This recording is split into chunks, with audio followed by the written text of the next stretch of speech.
Hello everyone, তোমরা সবাই কেমন আছো? আমি সুবর্ণা, আর এটা আমার চ্যানেলের নতুন একটি ভিডিও। তাহলে চলো শুরু করা যাক। ঘর পরিষ্কার করতে করতে হঠাৎই একটা বক্স খুঁজে পেলাম। এটা একটি ড্রাই ফ্রুটের বক্স, আর আমার এটাকে ফেলে দিতে একদমই ইচ্ছে করছিল না। তাই ভাবলাম এটা দিয়ে কিছু বানিয়েই ফেলি। তাই বসে পড়লাম রং তুলি নিয়ে। আমার হাতে যেটা দেখতে পারছো সেটা হচ্ছে ফেভিক্রাইলের অ্যাক্রিলিক কালার।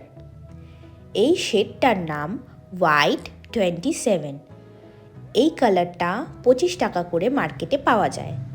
এটা 15 ml মতো কোয়ান্টিটিতে থাকে। ছোটবেলা থেকেই আমি ছবি আঁকতে ভীষণ ভালোবাসি, কিন্তু কখনোই শেখা হয়ে ওঠেনি। তাই রং বা তুলি সম্পর্কে খুব একটা নলেজ আমার নেই। আমার কাছে এই মুহূর্তে সবথেকে যেটা মোটা তুলি আছে সেটা দিয়েই আমি বেস কালারটা করে নেব। প্রথমে সাদা দিয়ে বেস কালারটা করে নিলে এর উপর করা যে কোনো কালার খুব সুন্দরভাবে ফুটে ওঠে। 1 নম্বর কোটিং আমার হয়ে গেছে। এটা শুকিয়ে গেলে এর ওপর আমি 2 নম্বর কোটিং করে নেব। 3টে কোটিং করার পর আমি অফ ক্যামেরায় এই বর্ডারটা আর এই পাখির মোটিভটা এঁকে নিয়েছি। প্রথমেই স্কেল দিয়ে আমি একটা সোজা লাইন টেনে নেব। আর এই যে এই লাইনটা, বর্ডারটা কিন্তু ঠিক এর নিচে থেকেই শুরু করতে হবে।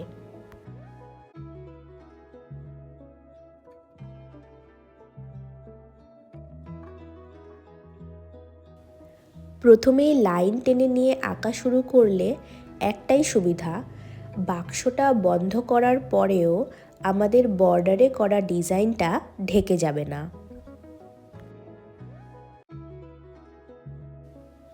ছবি আঁকা শেষ, এবারে রং করার পালা। রঙের বাক্স থেকে এই অরেঞ্জ কালারটা বের করে নিলাম।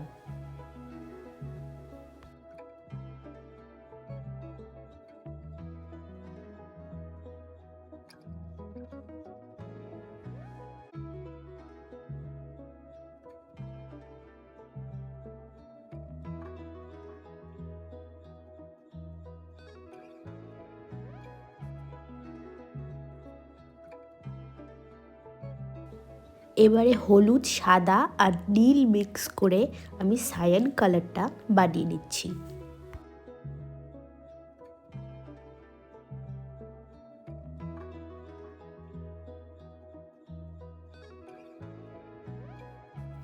আমার কাছে যেহেতু কোনো ডটিং টুল নেই, তাই তুলির পেছন দিকটাকেই ইউজ করে নিচ্ছি।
সব সময় তো আর সব কালার অ্যাভেলেবল থাকে না, তাই কখনো কখনো দুটো কালারকে মিক্স করে একটা কালার বানিয়ে নিতে হয়। আমিও তাই করেছি।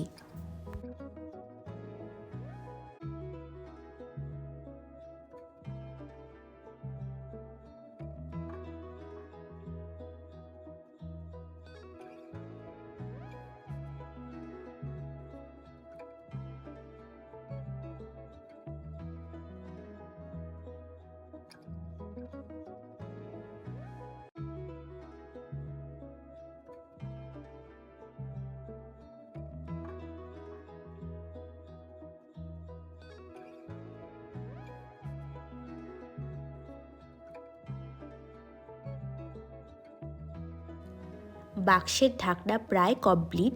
এবার এই বর্ডারটায় আমি একটা লতার ডিজাইন করে নেব।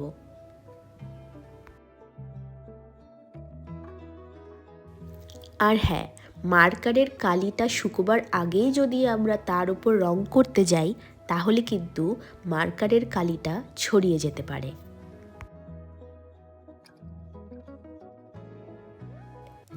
তাই যতক্ষণ না ওপরের পার্টটা শুকিয়ে যাচ্ছে আমি নিচের পার্টটুকুতে একটা ডিজাইন করে নিচ্ছি।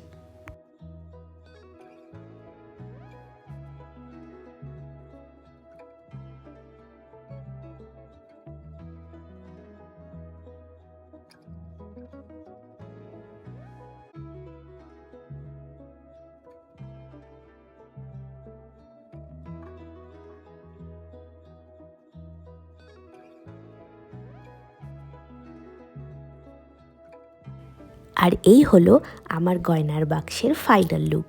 ভালো লাগলে অবশ্যই কমেন্ট বক্সে জানিও। আবার দেখা হবে নতুন একটি ভিডিওতে। আজকের মতো টাটা।